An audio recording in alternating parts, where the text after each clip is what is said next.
શિક્ષણ મંત્રી કુબેરભાઈ ડિંડોરના અધ્યક્ષસ્થાને સુક્ષર કૃષિ શાળા ખાતે શાળા પ્રવેશોત્સવ યોજાયો। શિક્ષણ મંત્રી કુબેરભાઈ ડિંડોરના અધ્યક્ષસ્થાને સુક્ષર કૃષિ શાળા ખાતે શાળા પ્રવેશોત્સવ યોજાયો। ભારત સરકારના માનવ સંસાધન વિકાસ મંત્રાલય અને રાજ્ય સરકારના સહકારથી ચાલતા સર્વે શિક્ષા અભિયાન મિશન દ્વારા સમગ્ર દેશમાં શિક્ષણ ક્ષેત્રે ખૂબ જ વિકાસ થયો છે, જેમાં શાળામાં મફત અને ફરજિયાત શિક્ષણ માટે શાળા પ્રવેશોત્સવ કાર્યક્રમ યોજવામાં આવે છે। આ મિશનના મુખ્ય 3 ધ્યેયો છે: નામાંકન, સ્થાયીકરણ અને ગુણવત્તાસભર શિક્ષણ। આ તમામ ધ્યેયોને સિદ્ધ કરવા માટે આ વર્ષે પણ સમગ્ર ગુજરાતમાં આજથી 3 દિવસ સુધી શાળા પ્રવેશોત્સવનું આયોજન કરવામાં આવ્યું છે।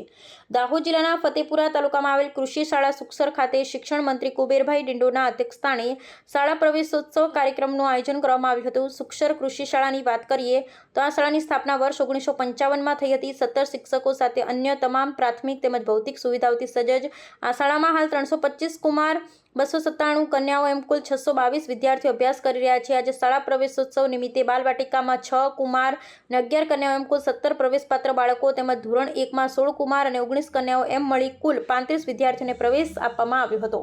શિક્ષણ મંત્રી કુબેરભાઈ ડિંડોરે પ્રાસંગિક ઉદ્બોધન આપતા કહ્યું કે માતા પિતાએ પોતાના બાળકોને ફક્ત સમયસર અને દરરોજ શાળાએ મોકલવાની જવાબદારી નિભાવવાની છે, કારણ કે બાળકોના અભ્યાસની ચિંતા આપણી સરકાર કરીને એ માટેની તમામ વ્યવસ્થા કરી છે। ગુજરાતની તત્કાલીન મુખ્યમંત્રી શ્રી નરેન્દ્રભાઈ મોદીએ જે તે સમયે આદિવાસીના વિસ્તારમાં વિદ્યાર્થીઓમાં અડધા અભ્યાસ થતા ડ્રોપઆઉટ રેશિયો તેમજ કન્યાઓનું અધવચ્ચે ભણતર છોડી દેવું એ બાબતને ગંભીરતાથી લઈ શિક્ષણ વ્યવસ્થામાં સુધારો લાવવાનો પ્રયાસ કર્યા હતા। તેમણે કન્યા કેળવણીની શરૂઆત કરી કન્યાઓને ભણાવવા માટેનો સંકલ્પ લીધો।